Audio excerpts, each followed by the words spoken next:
Desde que tenemos memoria nos dijeron que el progreso era hacia adelante, siempre hacia adelante, más grande, más rápido, mas nadie nos preguntó hacia dónde, nadie nos preguntó a costa de qué.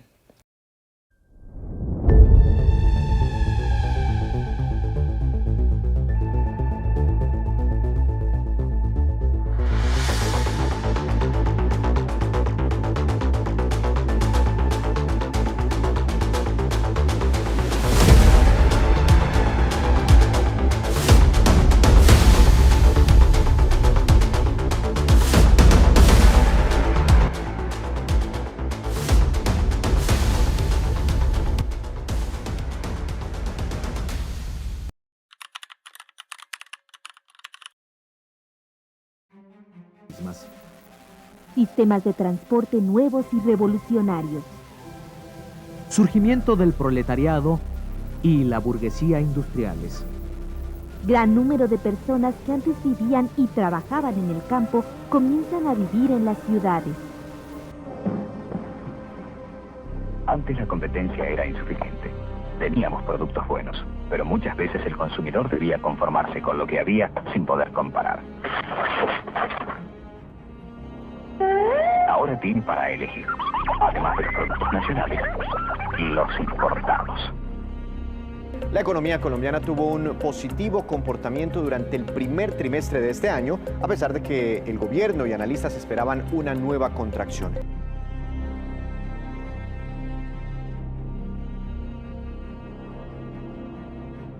La economía estadounidense creció a un ritmo mayor de lo esperado, rebasando los pronósticos del segundo trimestre.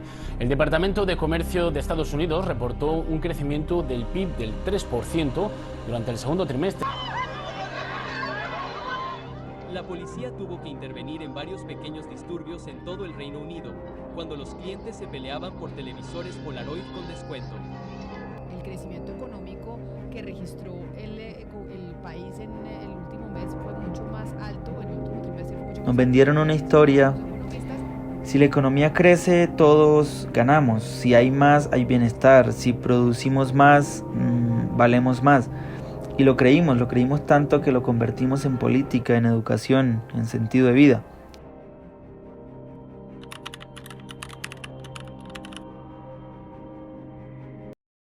Claro, de eso ha habido un debate importante en términos del bienestar material de las sociedades y de si eso se corresponde con el bienestar medido en muchas formas. No solo en economía, sino en filosofía. Por ejemplo, Rawls tiene unos debates alrededor de eso, pero propiamente en economía, que es lo que me compete, podría decir que no tiene sentido. Por un lado, una de las formas, y de hecho discutíamos en el salón de clase, crecimiento inclusivo es justamente un crecimiento con bienestar, entendido como pleno empleo con remuneración buena para los trabajadores, que no necesariamente se corresponde en nuestro mundo. Y el segundo, el medio ambiente, digamos que la gente puede vivir con menos o por lo menos no depredando a la misma velocidad, porque el bienestar no depende de consumir cosas, que es un principio utilitarista muy arraigado en la economía. Pero hay algo que esa historia nunca contó. El planeta no negocia, los recursos se acaban. Y la cuenta siempre llega.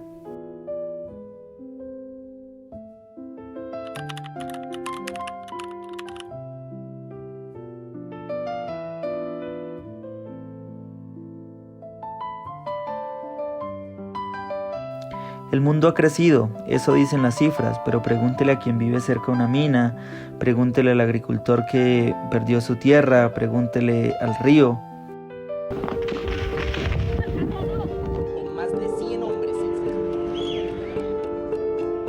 Pero la desigualdad social y la concentración de la tierra, males que nunca fueron curados, serían la semilla de nuevas guerras y desplazamientos.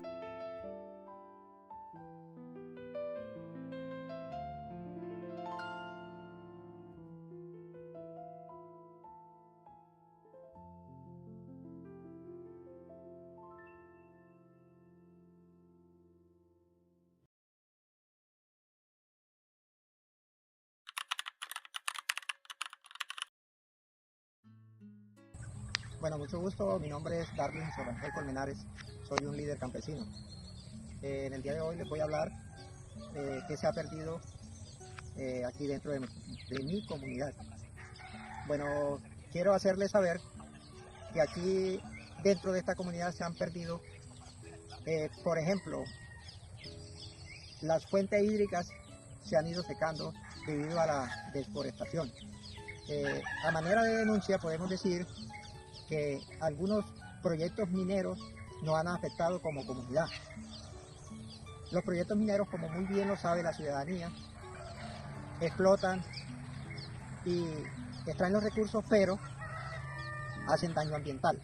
¿Por qué? Porque donde hay árboles los talan, muchas veces meten maquinaria y la tierra la remueven, y eso afecta a las fuentes hídricas, a las reservas forestales y también a las especies nativas de la región, como en el caso de nosotros, que aquí en esta región hay fauna silvestre. Entonces,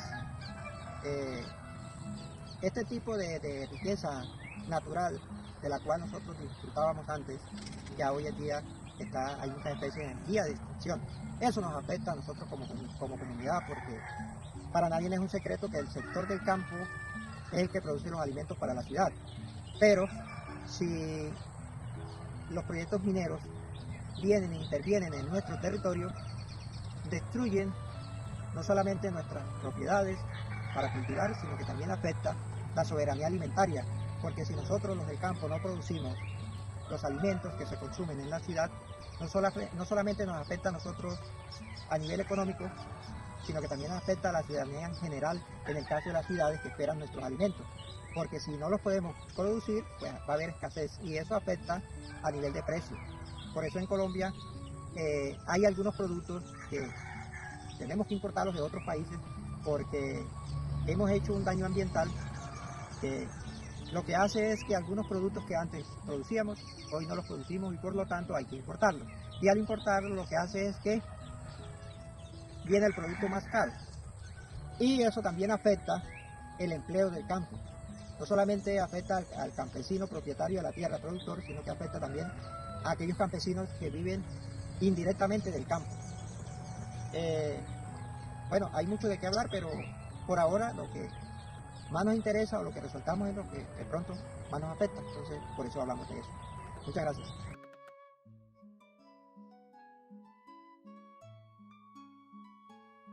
El problema no es que no hayamos crecido, el problema es que ese crecimiento lo pagaron siempre los mismos, los que menos tienen, los que menos deciden, los que no salen en los titulares.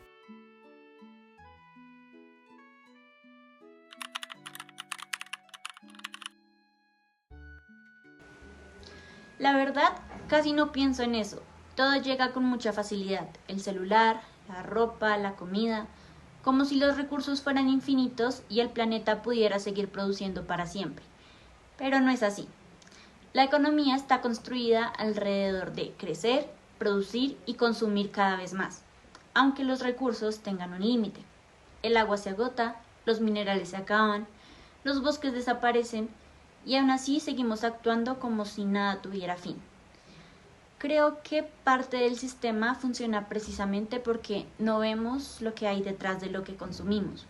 No vemos las minas, la explotación ni el desgaste del planeta. Solo vemos el producto terminado. Porque si todos empezáramos a jalar ese hilo, tal vez se caería la idea de que ese modelo puede durar para siempre.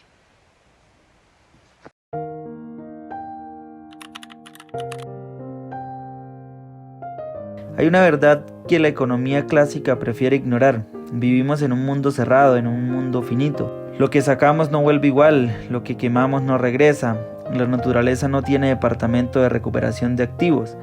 Y aún así el sistema sigue midiendo el éxito en toneladas extraídas, en kilómetros de carretera, en cifras que suben, como si los límites fueran una molestia, no una realidad.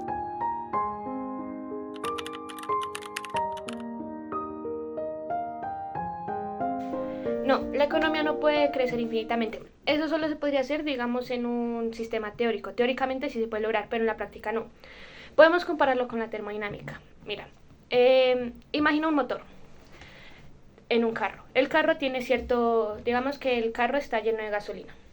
y tú vas andando el motor. Así como el motor va gastando la gasolina, va a llegar un momento en el que el carro, si tú no le vuelves a echar más gasolina, pues se queda sin gasolina. Y por ende el motor va a dejar de funcionar. Algo así es la economía. En el mundo en el que nosotros vivimos, tenemos cierto límite de recursos. ¿Y qué pasa? Cuando nosotros sacamos esos recursos, no hay nada a hacer, o sea, la economía va a bajar. ¿Por qué? Porque así sea, cuando el carro produce energía, va gastando gasolina, que es su recurso primo, digamos, es lo que nosotros llamaríamos materia prima en economía, y la transforma en energía. Pero así como la transforma, siempre hay una pérdida de energía, que es la energía que suelta el motor y la energía que se transforma, que se funde en el entorno, digamos, gases del efecto invernadero, gases de otras cosas. Y llega un punto en el que, como no tiene gasolina, no puede funcionar, entonces inevitablemente se va a quedar varado. Por eso mismo es que la economía no puede crecer infinitamente, porque va a llegar un punto donde no va a haber recursos, va a haber demasiada, digamos, pues en la economía actual va a haber demasiada contaminación, va a haber demasiada energía residual, demasiadas cosas que no tienen uso. Y no va a tener manera de seguir creciendo y se va a estancar. No es ideología, esto es física. Lo que no es renovable se acaba y lo que se acaba no vuelve.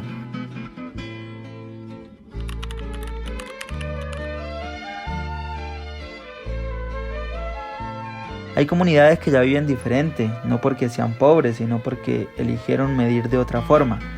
Miden en tiempo libre, en comida suficiente, en ríos limpios, en niños que conocen de dónde viene lo que consumen. No es un regreso al pasado, es una pregunta sobre el futuro. ¿Qué tipo de vida queremos sostener y durante cuánto tiempo?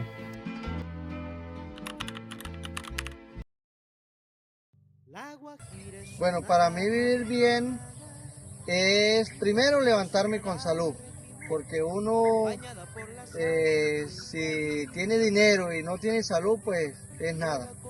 Pero bueno, en los términos de vivir bien, pues para mí vivir bien es levantarme y mirar un buen plato de comida con los productos producidos de nuestra misma tierra. Para mí vivir bien, considero en mi opinión, tener una buena vía, tener un buen puesto de salud, tener un buen colegio, tener también una buena recreación como campesino también dentro de la misma vereda. Poder compartir con mis hijos, digamos, esa producción que uno saca de su propia tierra y bueno, vivir bien es también poder tener uno su propia motico ahí que le llegue también a su casa o a su patio de mi casa, y también un buen carro. Vivir bien es tener una buena vivienda también aquí en el campo, en la tierrita donde vivo.